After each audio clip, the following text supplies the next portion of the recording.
Irmãos queridos, só para reforçar, aqui só vai estar então a nossa classe, que reúne costumeiramente, e a mocidade. As demais classes vão funcionar com normalidade. Então, os irmãos fiquem atentos a isso, tá bom? E aí, podemos começar? Podemos?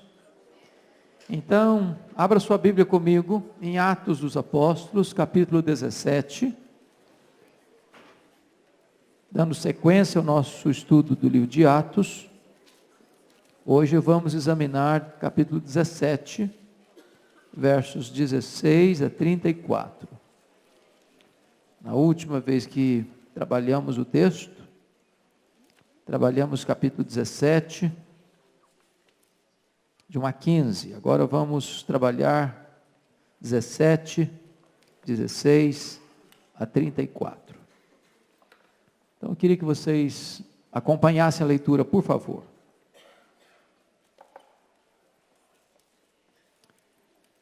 Enquanto Paulo os esperava, ou seja, Silas e Timóteo, em Atenas, o seu espírito se revoltava em face da idolatria dominante na cidade. Por isso dissertava na sinagoga entre os judeus e os gentios piedosos, também na praça, todos os dias, entre os que se encontravam ali. E alguns dos filósofos epicureus e estoicos contendiam com ele, havendo quem perguntasse: que quer dizer esse tagarela? E outros: parece pregador de estranhos deuses, pois pregava Jesus e a ressurreição. Então, tomando-o consigo, o levaram ao Areópago, dizendo: podemos saber que nova doutrina é essa que ensinas? Posto que nos trazes aos ouvidos coisas estranhas, queremos saber o que vem a ser isso. Pois todos os de Atenas e os estrangeiros residentes, de outra coisa não cuidavam, senão dizer ou ouvir as últimas novidades. Então Paulo, levantando-se no meio do Areópago, disse: senhores atenienses, em tudo vos vejo acentuadamente religiosos, porque passando e observando os objetos de vosso culto, encontrei também um altar no qual está inscrito ao Deus desconhecido. Pois esse que adorais sem conhecer, é precisamente aquele que eu vos anuncio, o Deus que fez o mundo e tudo o que nele existe, sendo ele Senhor do céu e da terra, não habita em santuários feitos por mãos humanas, nem é servido por mãos humanas, como se de alguma coisa precisasse, pois ele mesmo é quem a todos dá vida, respiração e tudo mais. De um só fez toda a raça humana para habitar sobre toda a face da terra, havendo fixado os tempos previamente estabelecidos e os limites da sua habitação, para buscarem a Deus. Se porventura tateando possam achar, bem que não está longe cada um de nós, pois nele vivemos e nos movemos e existimos, como alguns dos vossos poetas têm dito, porque dele também somos geração. Sendo, pois, geração de Deus, não devemos pensar que a divindade é semelhante ao ouro, à prata ou à pedra, trabalhados pela arte e imaginação do homem. Ora, não levou Deus em conta os tempos da ignorância. Agora, porém, notifica aos homens que todos, em toda parte, se arrependam. Porquanto estabeleceu um dia em que há de julgar o mundo com justiça, por meio de um varão que destinou e acreditou diante de todos, ressuscitando-o dentre os mortos. Quando ouviram falar de ressurreição de mortos, uns escarneceram, e outros disseram: a respeito disso, te ouviremos noutra ocasião. A essa altura, Paulo se retirou do meio deles. Houve, porém, alguns homens que se agregaram a ele e creram. Entre eles estava Dionísio, o Areopagita, uma mulher chamada Damaris, e com eles outros mais. Amém. Eu gostaria então de tratar do seguinte tema: um pregador do Evangelho na terra dos deuses. Um pregador do Evangelho na terra dos deuses. Bom, vocês estão cientes de que Paulo está na segunda viagem missionária. A segunda viagem missionária, diferente da primeira, ele não está acompanhado de Barnabé, mas de um profeta de Jerusalém chamado Silas. E agora também acompanha a caravana o jovem Timóteo. E eles já haviam passado por Filipos, onde ele foi preso, açoitado. Ele já havia passado por Tessalônica, de onde ele foi escorraçado. Ele já tinha passado por Bereia, de onde ele foi enxotado. E agora ele chega às pressas na cidade de Atenas, deixando para trás Silas e Timóteo. E ao chegar em Atenas, a capital intelectual do mundo, a terra dos grandes corifeus da filosofia, a terra de Péricles, de Sócrates, de Platão, de Aristóteles, ele começa a andar pela cidade. Aquela era uma cidade magnífica, aquela era uma cidade de grandes luminares do saber humano, dos grandes pensadores gregos, dos grandes filósofos gregos. E diz a Bíblia que Paulo, ele vê algumas coisas ali. Sabe o que me impressiona? Que se fosse hoje, se Paulo tivesse esses equipamentos de hoje, talvez ele munisse-se de uma boa câmera, boa máquina fotográfica, talvez um diáriozinho, olhando a beleza do Partenon, olhando os monumentos, como a gente faz nas viagens, tira uma foto aqui, tira outra ali, olha aqui, olha ali, a beleza, a arquitetura. Quem sabe, de vez em quando, desse uma olhadinha lá, em alguns monumentos, para rever a história dos grandes luminares do saber, Péricles, Sócrates, Platão, Aristóteles. Mas Paulo não entra em Atenas como um turista. Paulo não entra em Atenas com os olhos para ver a beleza da arquitetura, para admirar a magnificência dos monumentos. Paulo entra em Atenas como um pregador do Evangelho. Ele olha a cidade com outros olhos, ele vê a cidade noutra perspectiva. E diz a Escritura que um fato acontece, ele se revolta. Ele se revolta. Na cidade mais bela, na cidade mais culta, na cidade mais iluminada pelo saber humano, ele se revolta. E se revolta com o quê? Qual a resposta que vocês têm aí? Com a idolatria?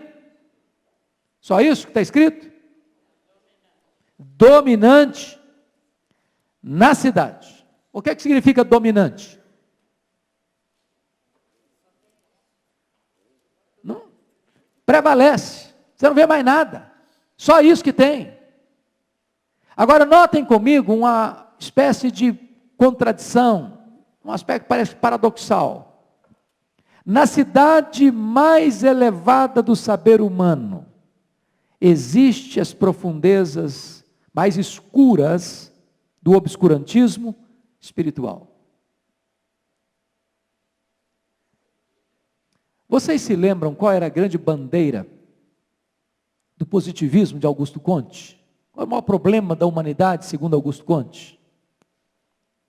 Augusto Comte, pai do positivismo, ele diz que o problema do ser humano é a ignorância. Será que nós poderíamos chamar Atenas de uma cidade ignorante? Não. Se existe uma coisa que em Atenas não existia, era ignorância. Então o problema básico do ser humano não é ignorância. Não basta dar informação ao ser humano. O ser humano precisa de quê? Transformação. Porque o homem pode estar no apogeu do seu conhecimento e ao mesmo tempo mergulhado nas densas trevas da ignorância espiritual, da cegueira espiritual, do obscurantismo espiritual. Ele pode ter muita luz na cabeça e ao mesmo tempo ser escravo da idolatria, da mais tosca idolatria.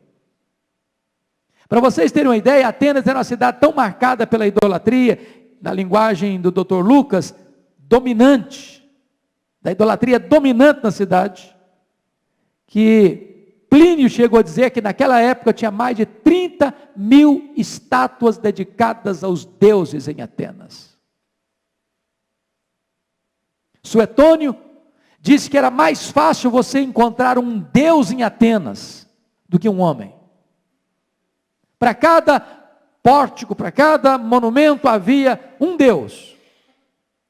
Na verdade era uma floresta de deuses. Tinha Deus para todo lado. Se tropeçava em Deus. E Paulo está andando pela cidade. Na medida que ele vai vendo isso, o espírito dele vai se revoltando. Vai dando uma angústia nele, vai dando uma dor no coração dele, vai dando um aperto na alma dele, vai dando um nó na garganta dele.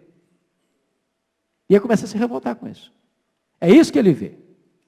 Mas notem vocês, que agora vamos ver que, além de ver isso, ele sente no seu espírito uma revolta.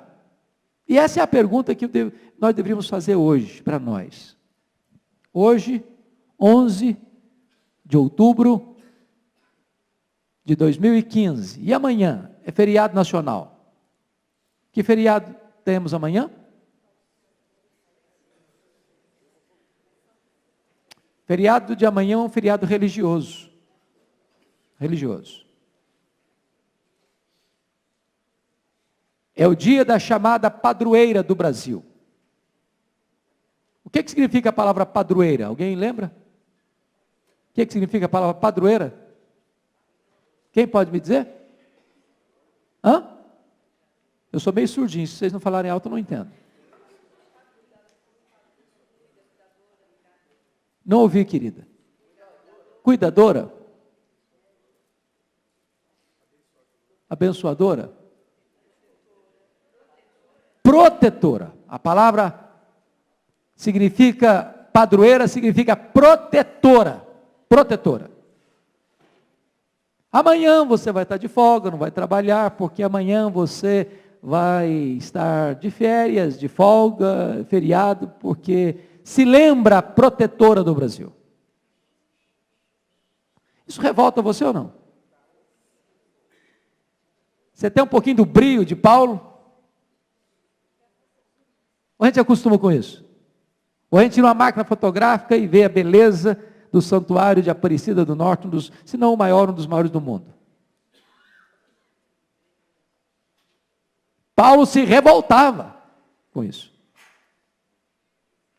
Porque como é que você pode imaginar que uma imagem pescada no Rio Paraíba do Sul se torna protetora do Brasil? Que há pouco tempo foi quebrada em pedaços por um iconoclasta e agora colocada, refeita por um artista plástico e colocada numa redoma de vidro. Pode proteger o Brasil. Isso gerou em Paulo revolta. Revolta. Sabe, às vezes a nossa passividade é muito grande. Nosso conformismo é muito grande. Nós olhamos as coisas e isso não mexe mais com a gente. Isso não toca mais a gente. Agora a pergunta é, o que Paulo viu, o que Paulo sentiu? Em terceiro lugar, o que Paulo fez? Em primeiro lugar, a primeira coisa que Paulo fez, você pode perceber que ele entrou em alguns lugares. Versículo 17. Por isso, dissertava na sinagoga. Por isso, o que significa por isso? Em virtude de ele estar revoltado com o que estava vendo na cidade, ele entrou na sinagoga para fazer o quê? Para dissertar. O que é dissertar? É discorrer, é argumentar. Ele dissertava na sinagoga. E você percebe que, porque a idolatria prevalecia na cidade, não consta que tivesse sinagogas. Mas ele fala em sinagoga no singular. Muito provavelmente, naquela grande cidade, só tinha uma sinagoga. E sinagoga não era um grande templo. Era um lugar menor. Então ali, a fé cristã não está presente. Estava presente com muita timidez. E Paulo entra na sinagoga, por quê? Por que ele entra na sinagoga? Porque na sinagoga, dois tipos de gente frequentavam a sinagoga. Quem frequentava? Judeus e gentios piedosos. Trocando em miúdos, gentios piedosos, a gente chama isso de prosélitos. O que é um prosélito? Na linguagem do livro de Atos, é um gentio convertido ao judaísmo. Esse povo não é cristão, não, esse povo é judeu. Professa a fé judaica. Ainda está esperando o Messias. Não acredite que aquele que veio, que morreu, que ressuscitou, é o Messias. Por que Paulo entra na sinagoga? Vocês lembram por quê que Paulo ia para as sinagogas nas viagens dele? Porque a sinagoga era uma cabeça de ponte, era uma espécie de ligação, porque aquelas pessoas já acreditavam no Velho Testamento. Então, qual é o ponto de Paulo? Ele está aqui dissertando, argumentando, olha, esse Velho Testamento que vocês têm, desemboca no Novo. Esse Messias que vocês esperam, já chegou. Essas festas, esses sacrifícios, essas cerimônias que vocês acreditam nelas, já se cumpriu. E esse cumprimento é Jesus. E aí então ele pega o gancho e apresenta Jesus. É por isso que ele estava nas sinagogas. Mas aonde mais Paulo esteve? Confira comigo aí no versículo 17. Também na praça. Para os gregos, o que era praça, gente? A palavra praça no grego é ágora. A ágora era muito mais do que uma praça nas nossas cidades hoje. O que você tem numa praça hoje? Aqui, no Brasil, por exemplo. Você tem o quê? Você tem árvores, você tem jardins, tem bancos de sentar, tem mais o quê? Coreto. Atenas, a ágora não era um lugar assim bonito para se ver. A praça ágora para o grego era o local onde os pensadores, onde os filósofos vinham para fazer os seus discursos, defender suas ideias, apresentar sua cosmovisão. Era uma espécie de universidade ao céu aberto. É por isso que Paulo está lá. Ele não está lá para dar uma olhadinha nas flores, nas árvores, dar uma sentadinha no banco do jardim, ter um tempo gostoso de refrigério. Não, ele está lá porque lá era o centro da discussão das ideias. E o que ele faz na ágora? O que ele faz na praça? Confira comigo aí, está escrito, versículo 17. Também na praça, quantos dias? Todos os dias. Entre os que se encontravam ali. Agora, preste atenção. O que ele fazia na praça? Dissertava. Ele vai para a rua, ele sai para fora dos portões. Está lá o povo discutindo as suas ideias, seus pensamentos, suas cosmovisões, seus pontos de vista, e ele entra no meio. E lá ele vai dissertar. Quantos dias na semana? Todos os dias. Todos os dias. Gente, é fantástico esse cara. O Paulo não era brincadeira, não. Ele não esperava abrir uma agenda, não. Ele provocava a agenda. Ele provocava a agenda. E ele está lá dissertando na praça. Quanta gente crente que tem nessa praça? Ninguém. Ninguém. Ah, já que a praça é lugar de apresentar uma nova ideia, pois eu estou apresentando aqui a nova ideia para vocês. Qual a nova ideia que ele apresenta na praça? Jesus Cristo e a ressurreição. Como os gregos tinham muitos deuses, eles pensaram, que legal, mais 2 deuses para nós. Um masculino, uma feminina. Jesus e a ressurreição. Mas não, engraçado, nós nunca escutamos esses deuses. Que novidade estranha. Sabe o que acontece? Olha aí. E alguns dos filósofos epicureus e estoicos contendiam com ele. Então vamos parar um pouquinho aqui. Quem pode me ajudar a entender quem eram os epicureus? O que é que os epicureus acreditavam naquela época? Quem pode me ajudar? Qual era a essência da filosofia deles, do pensamento deles?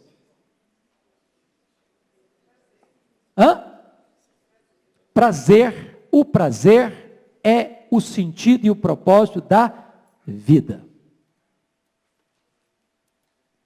Qual era a máxima da filosofia deles? Está escrito lá em 1 Coríntios 15, que era uma cidade grega. Comamos e bebamos, porque amanhã morreremos. Troque isso em miúdos então. Troque em miúdos essa frase. Vamos aproveitar a vida, vamos celebrar a vida. Não tem esse negócio de céu, não tem esse negócio de inferno, não tem esse negócio de eternidade, não tem esse negócio de juízo final, não. É só o aqui e o agora. Então beba todas as taças dos prazeres. Curta a vida e curta rápido, porque ela passa. Com quem discute mais? Com os estoicos. Quem pode me dizer o que os estoicos pensavam? Qual era a filosofia dos estoicos? No que eles acreditavam, o que eles defendiam? Para o estoico, a vida é governada por um destino cego e implacável. Você não muda a vida. Você se conforma com ela. Numa linguagem que pode ser parecida com o que eu preguei agora há pouco, mas totalmente diferente, você está debaixo de um rolo compressor. Só que para o cristão tem esperança. Para o estoico não tem. Eu acho que se encaixa perfeitamente no pensamento estoico, Gabriela, cravo e canela. Eu nasci assim, eu cresci assim, eu vou morrer assim. E acabou. Se conforme. Trinca os dentes e aguenta firme. Não tem saída, não tem janela. Não tem esperança. E aí Paulo está fazendo o que na praça?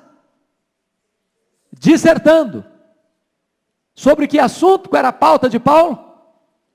Jesus e a ressurreição. Agora, preste bem atenção no que eu vou dizer. O que é que os gregos pensavam sobre ressurreição? Quem pode me ajudar? Os gregos acreditavam na imortalidade da alma, mas os gregos não acreditavam na ressurreição do corpo. Por que não? Por que não? Porque os gregos acreditavam no chamado dualismo. Matéria má, espírito bom. Então, para o grego, a morte era um alívio. Por quê? Porque era a libertação da alma, que era boa, de uma clausura, o corpo, que é mau.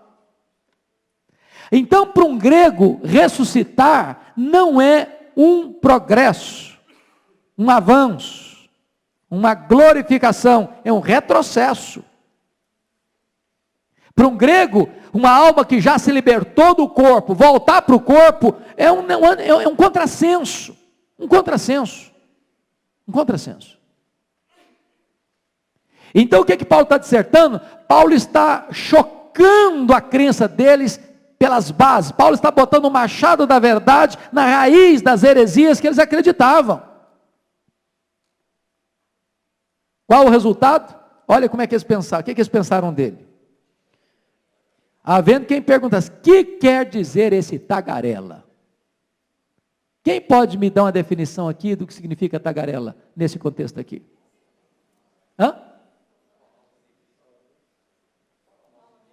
Falar o quê?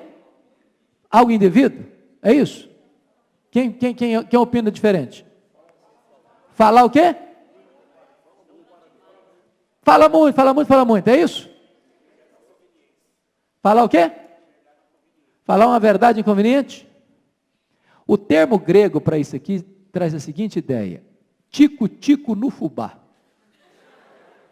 Tico-tico no fubá, que é cara que pula de ideia, mas não sabe o que está falando.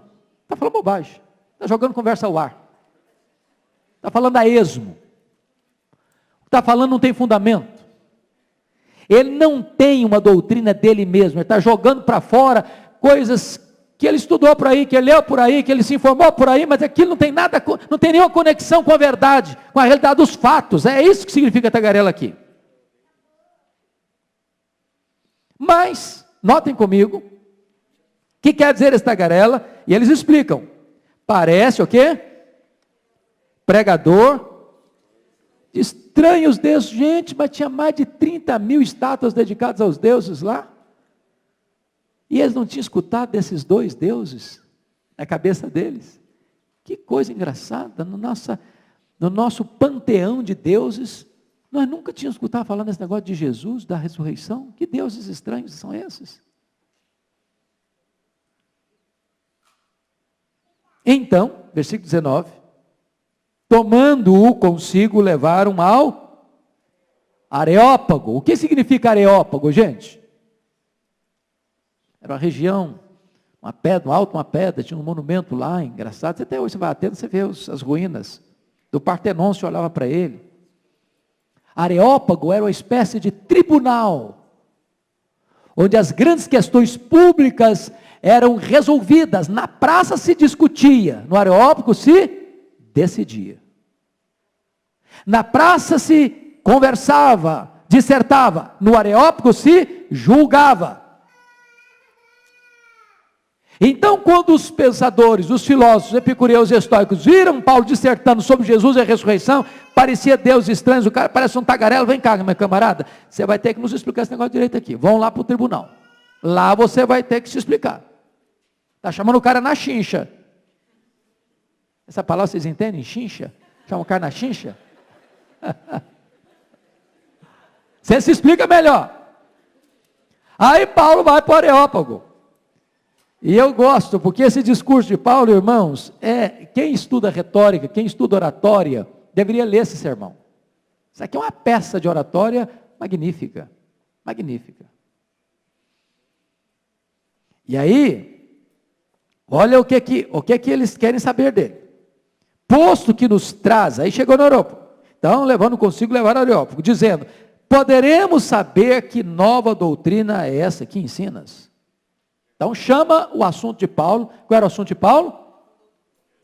Jesus e a ressurreição. Chamaram isso de quê? Nova doutrina. Que negócio é esse? Que negócio é esse? Que Deus estranhos são esses? Que nova doutrina é essa? E agora me impressiona o verso 20. Paulo não tinha rádio, Paulo não tinha televisão, Paulo não tinha Bíblia impressa, Paulo não tinha folheto. Paulo não tinha o que mais? Zap Zap. Não tinha. Paulo não tinha uma equipe por trás dele. Mandou na frente, olha gente, vocês vão lá, prepara o terreno, que eu estou chegando. Prepara o palco para eu pregar. Monta um palanque lá. Não tinha nada. Ele já chegou até meio aflito, porque os colegas dele estão para trás. Enquanto ele está esperando o Timóteo e o Silas chegar, ele está trabalhando, ele está fazendo a coisa acontecer. Então, posto que nos trazes aos ouvidos coisas estranhas, Jesus e a ressurreição era coisa o que para eles? Coisa estranha. Queremos saber o que veio a ser isso. Isso aí, numa linguagem lá do Nordeste, é a mesma coisa da milha bode. Ué. O cara está lá para pregar. Ele está falando em Jesus a ressurreição. Eles querem saber com precisão. Mas é tudo que eu quero. É tudo pelo qual eu orei. É ter uma chance de dizer para vocês o que eu creio. Olha a providência de Deus. Olha a providência de Deus. O cara está sendo levado ao tribunal. Isso é a mesma coisa de levar Paulo para a casa de César. É a mesma coisa. É fazer um palanque para ele, é botar um carro de som e o microfone na mão dele. Ele está falando agora no Areópago, no lugar das decisões. Mas o verso 21, meus irmãos, me impressiona profundamente. Você pode ler comigo o verso 21, todos juntos, vamos ler? Pois todos os de Atenas, os estrangeiros residentes, de outra coisa não cuidavam, senão dizer ou ouvir as últimas novidades. Eu não sei se Lucas usa aqui uma hipérbole, eu não sei. Talvez até seja uma hipérbole. Mas você já parou para pensar? Sem esses recursos de comunicação, todos os de Atenas, não foi os que frequentavam a praça, não. O negócio fermentou na cidade. E mais, tinha turista na cidade. Tinha gente que ia para lá para escutar os filósofos. E essa turma toda não tem outra agenda, não tem outro assunto. Saiu na Veja, saiu na Isto É, saiu na Folha de São Paulo, saiu no Estadão, saiu para todo lado, no Jornal Nacional. O assunto que fala em Atenas é esse negócio que Paulo está pregando aí, essas novidades. O cara virou a agenda do dia da cidade. Já pensou nisso? E aí, a palavra é concedida a ele. Eu acho isso magnífico, porque versículo 22 diz, então, esse então é o quê? É um elo de ligação, não é isso? Isso é uma dobradiça. Então, Paulo levantando-se no meio do Areópago. Areópago aqui não é apenas um espaço físico, Areópago aqui é um concílio, é uma espécie de tribunal que se reúne para ouvi-lo. Se levantou no meio, não foi num canto, numa beirada lá não, para ficar escondido não, no meio. Ele é estratégico. Então no meio do Areópago que disse, senhores atenienses, em algumas coisas, em tudo, vos vejo acentuadamente religiosos. Um orador precisa fazer o quê primeiro no seu discurso, no seu exórdio? Qual o papel de um exórdio num discurso? Chamar a atenção, ganhar auditório. Como é que ele ganha o auditório dele? Fazendo uma elogio. Ele podia falar, vocês são malucos, vocês são doidos, vocês são idólatras, vocês não estão com nada. Está tudo errado esse negócio aqui. Vocês são cegos, ignorantes. E começa assim?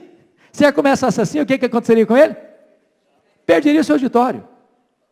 Eu tinha um irmão muito querido, lá em Bragança, que gostava de fazer visita comigo, eu passava cada perto com ele. Ele piorava muito mais a situação que me ajudava. Eu chegava assim, quando eu via algum curso, isso aqui é do diabo. Eu falei, pronto, acabou. O cara falou, não, mandava a gente embora. Eu falei, vai embora, que eu não quero vocês aqui não. Eu falei, rapaz, desse jeito você tranca a porta, você não pode fazer isso com a gente não. Calma, melhor calado e orando em silêncio do que falando umas coisas dessas. Paulo começa elogiando, senhores atenienses, em tudo eu vos vejo, mais ou menos religiosos, acentuadamente religiosos. Ganhou o coração do povo, conquistou a atenção. E aí ele diz o seguinte, porque passando e observando, que tem gente que passa e não observa, não é verdade? Tem gente que passa para tirar fotografia. Só a fotografia. Que beleza, que prédio bonito, que coisa linda. Só isso, não mais nada. Passando e observando, o que ele observa? Ele não observa os monumentos, ele observa os objetos do vosso culto. Ele é um cara, o que significa isso? Ele é um cara antenado. Antenado. Você conhece gente que não é antenada? Gente que não pesca nada? Paulo era antenado. E aí, diz o texto seguinte, em tudo vos vejo acentuadamente religiosos, porque passando e observando os objetos do vosso culto, encontrei também um altar no qual está inscrito ao Deus desconhecido. A pergunta é, o que significava esse altar ao Deus desconhecido? Por que esse altar existia em Atenas? Que negócio é esse de eu levantar um altar a um Deus que eu não conheço? Por que isso? Para que isso? Esse é o ponto. Os gregos tinham pavor dos seus deuses. Os gregos serviam os seus deuses não por amor a eles, mas por medo deles. Porque na crença deles, o panteão deles, tinha muitos deuses, e esses deuses eram vingativos. Era a religião do medo. Então eles pensaram assim, bom, tem muito, mas e se eu esqueci algum? Nós estamos fritos.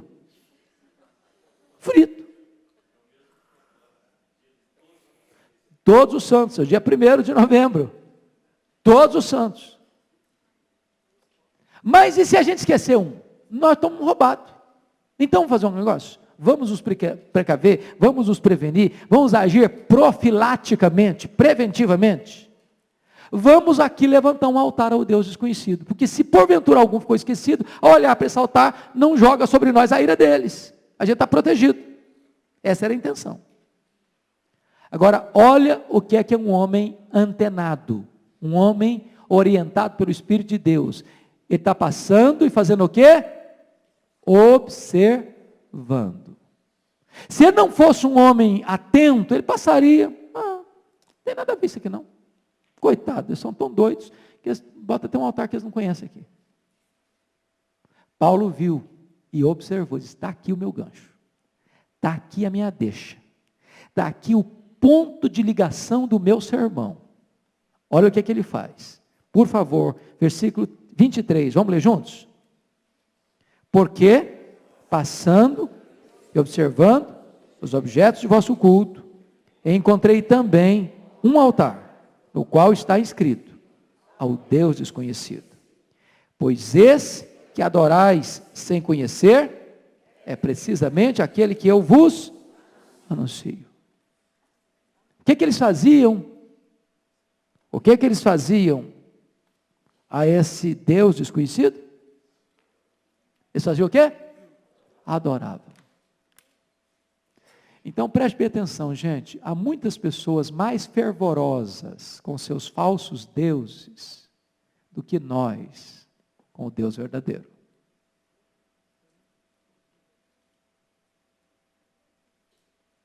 Eu de vez em quando eu caminho por aí e vejo um cidadão com a cruz nas costas, caminhando com as costas ensanguentadas, rumo à Aparecida.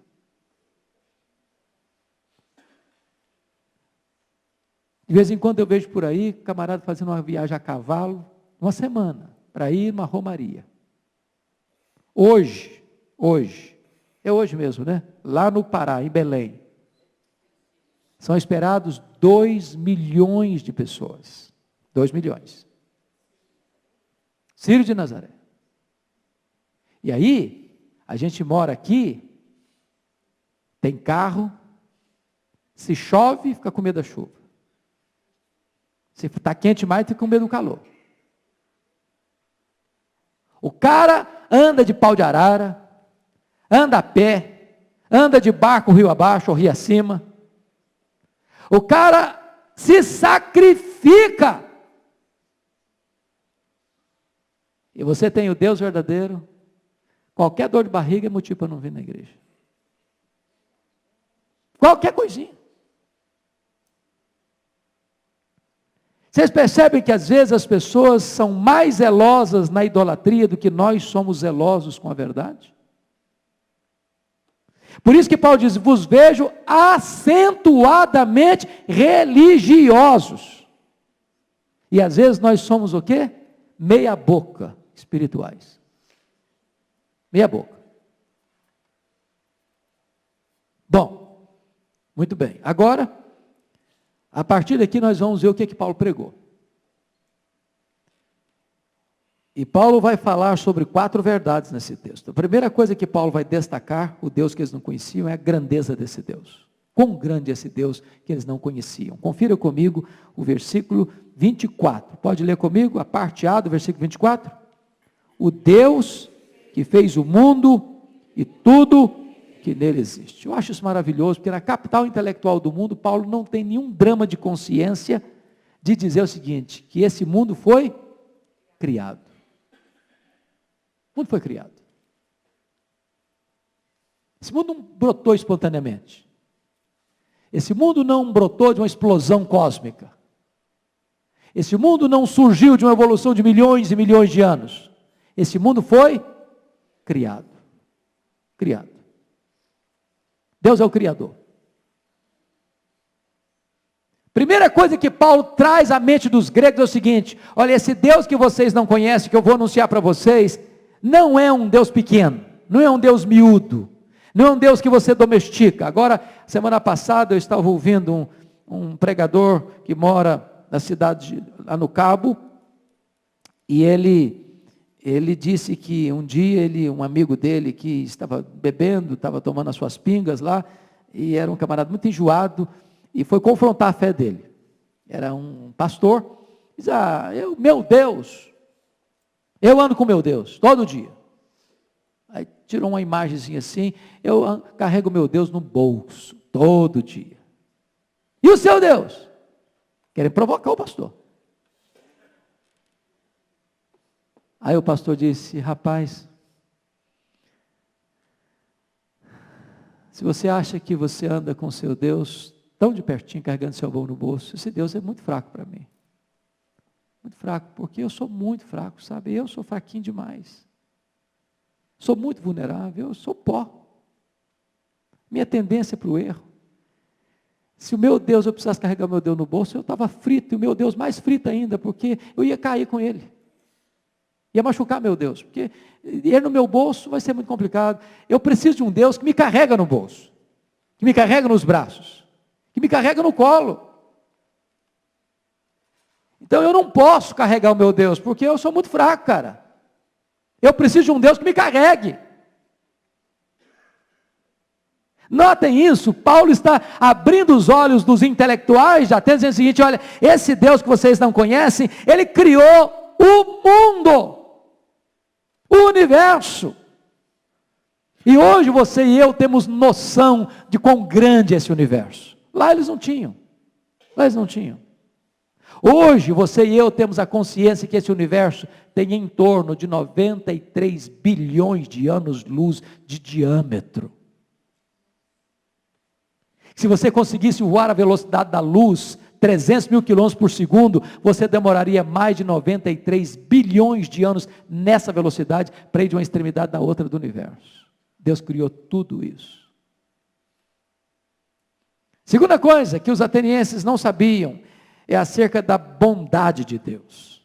Quem é esse Deus? Confira o verso 25 comigo. Lá na parte B. Pois ele mesmo, pode ler comigo? Pois ele mesmo é quem a todos dá vida, respiração e tudo mais. Agora leia o verso 28 comigo. Pois nele vivemos e nos movemos e existimos, como alguns dos vossos poetas têm dito, porque dele também somos. Agora note você uma coisa aqui: Paulo era um intelectual. Eu não lia só Bíblia não. Ele é capaz de citar um poeta dos gregos.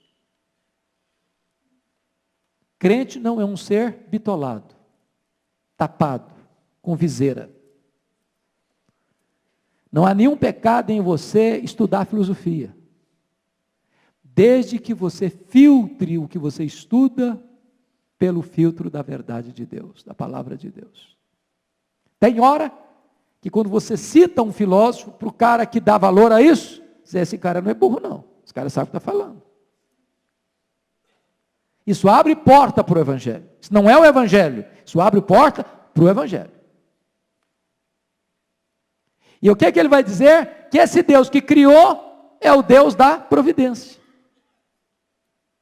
Sabe por que você está respirando? Que Deus mantém você respirando.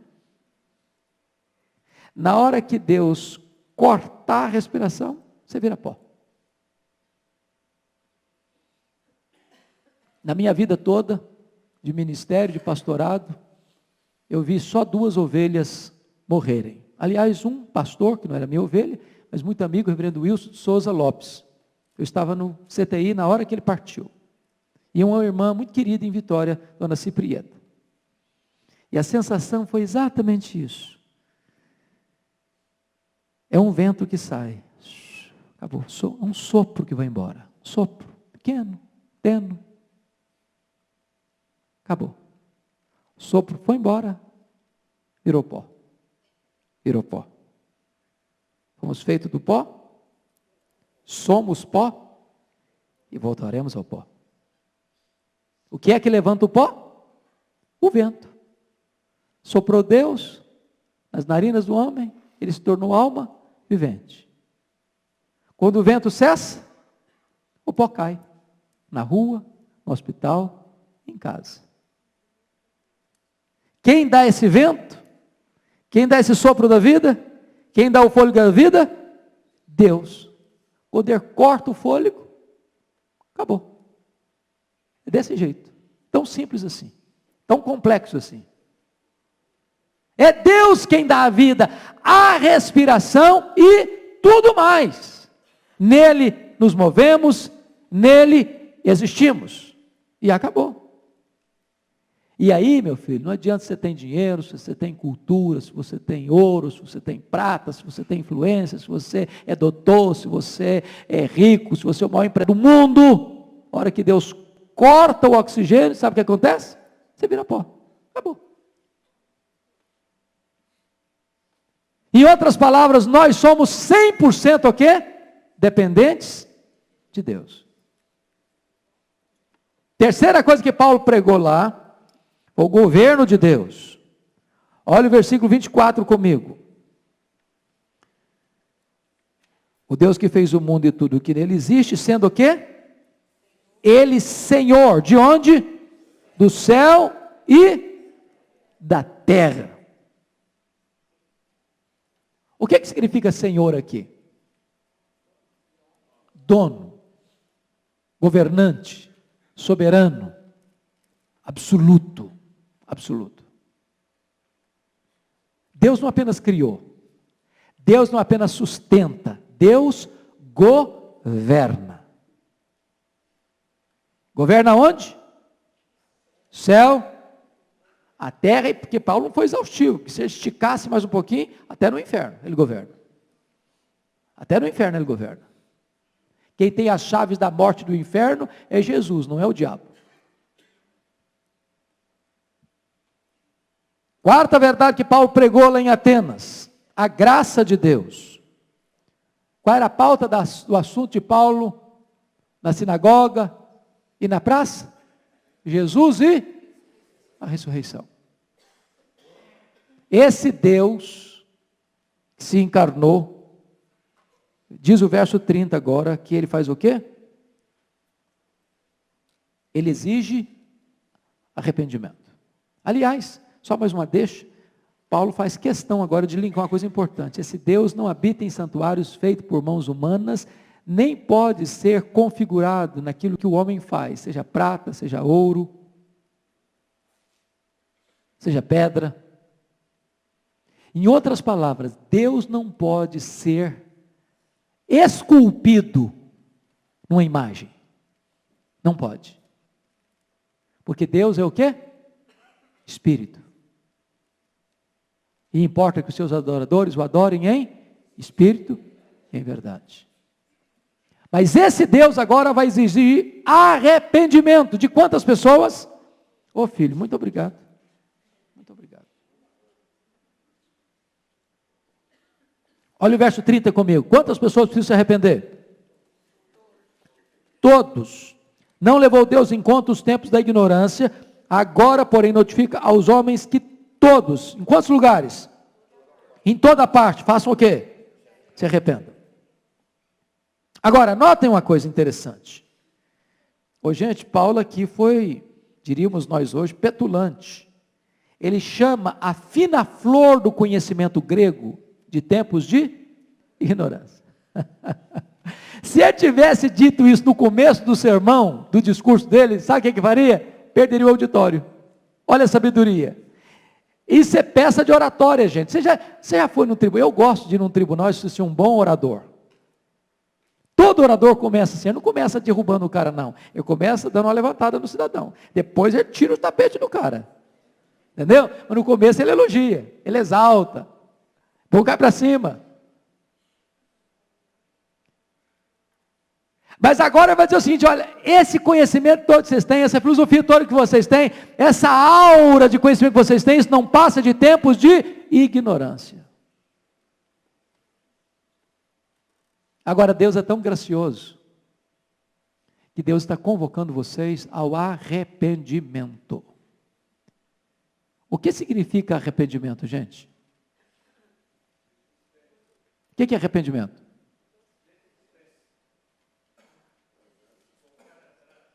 Voltar atrás. A palavra arrependimento tem 3 pontos no grego: mudar de mente, sentir tristeza pelo erro, pelo pecado, e dar meia volta. Então implica razão, emoção e volição ou vontade. Preste atenção no que eu vou dizer agora. Para ter arrependimento, esse ciclo tem que ser completo: razão, emoção e vontade. Se faltar um desses 3 tripés, não é arrependimento. Por exemplo, remorso não é arrependimento. Vamos pegar Judas.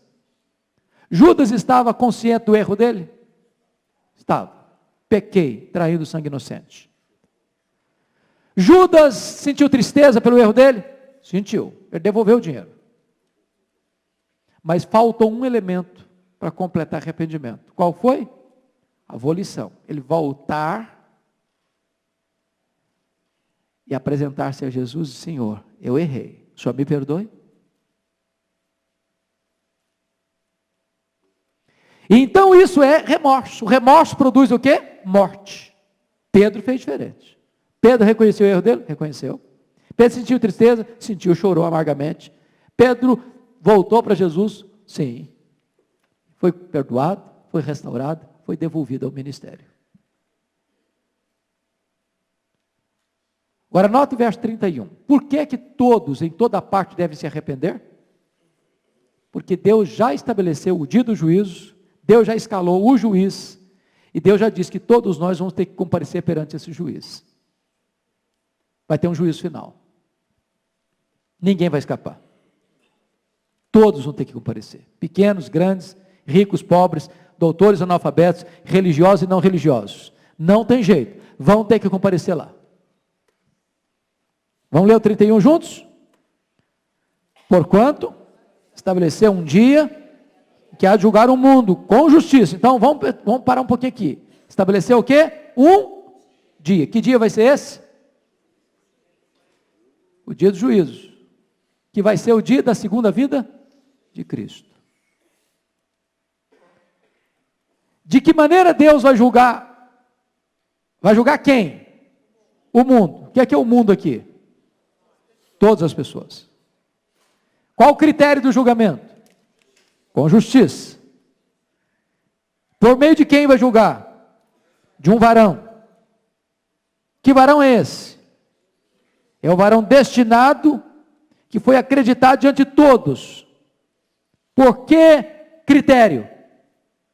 Porque ressuscitou dentre os mortos. Que juiz é esse? É Jesus Cristo. Então notem isso. Hoje Jesus Cristo é o que nosso? Advogado. Amanhã ele será o que nosso? Juiz. Aí Paulo termina o discurso. Quando Paulo termina o discurso, oi? Quando Paulo termina, aliás, ele não chega nem a terminar, né, porque o versículo 32 é uma interrupção, como Pedro foi interrompido lá em Jerusalém, por uma outra postura. Quando ouviram falar de ressurreição, de mortos, uns o quê? Escarneceram. Por que escarneceram? Explicamos lá atrás. Porque os gregos achavam que ressurreição era um negócio inconcebível, incompatível com o pensamento filosófico deles. Eles acreditavam na imortalidade da alma, mas não acreditavam na ressurreição do corpo. Então, escarnecer. O que é escarnecer? Zombar. Zombar. Você é um tagarela. Você é um tagarela. Sabe o que está falando? Não tem o conhecimento refinado que nós temos, pensaram eles. Segunda atitude, tem fundamento nenhum que ele está falando, pensaram eles. Segunda atitude do grupo foi de quê? Sobre isso, Paulão, mas discuta outra ocasião. É até legal o que você falou, foi interessante, bonito, achei legal. Você tem um bom conhecimento, mas não estão interessados nessa coisa agora, não. Quem sabe um dia? Outra ocasião, outra oportunidade. Se você ficar aqui na nossa cidade, quem sabe um dia a gente senta de novo. E você escorregar. Você está aí pelas beiradas. Você tentar escapar pela tangente. Isso é adiar o inadiável. Isso é a maior loucura que um homem pode cometer. É achar que ele está no controle para ouvir de novo quando ele quiser.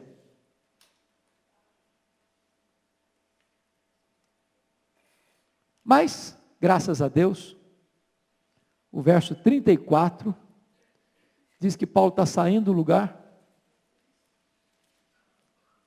mas alguns creram. Dentre eles, o próprio cara que tomava conta do Areópago. Então você percebe que Areópago era um tribunal, não só um lugar, mas um tribunal. O Areopagita, o porteiro do negócio lá, o cara que abria e fechava, que recebia as pessoas, se converteu. Uma mulher que estava lá também, chamada Dâmaris, se converteu. Outros mais também se converteram. Então você tem 3 reações aí: zombaria, procrastinação e fé. Fé. O que é maravilhoso é que tem uma promessa na Escritura assim: a palavra que sai da boca de Deus não volta vazia. Qual é a palavra que sai da boca de Deus? É a palavra que é pregada com integridade e fidelidade. Não é a palavra do pregador, é a palavra de Deus. Bom, encerrando aqui, o que nós podemos tirar de lição para nós?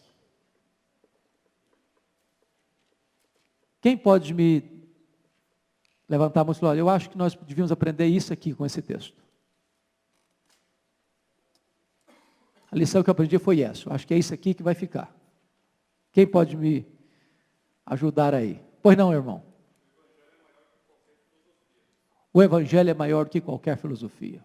Excelente conclusão. Excelente conclusão. Que mais? Quem pode nos ajudar e falar: olha, eu acho que ficou isso. Acho que é isso que marcou.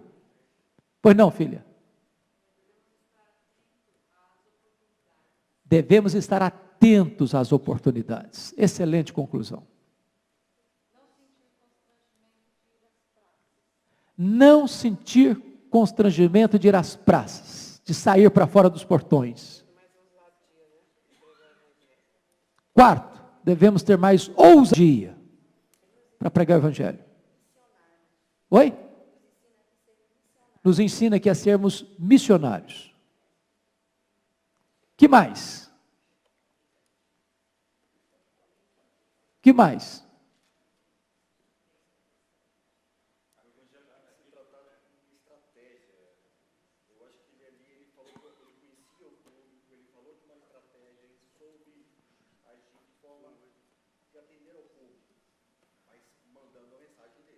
Muito boa.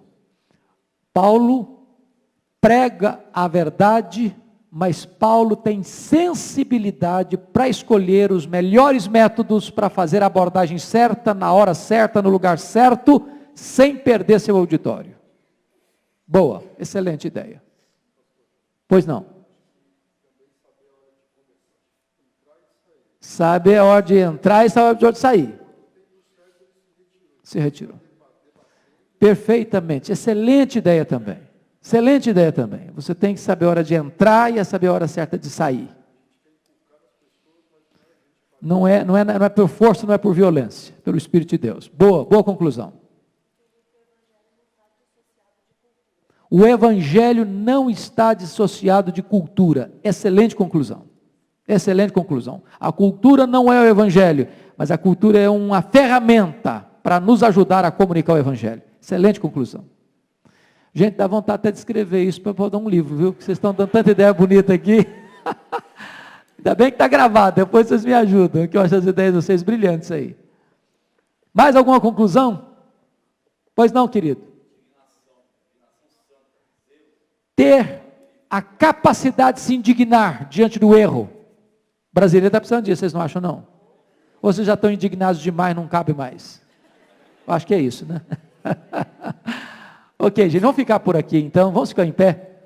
Milton, senhora...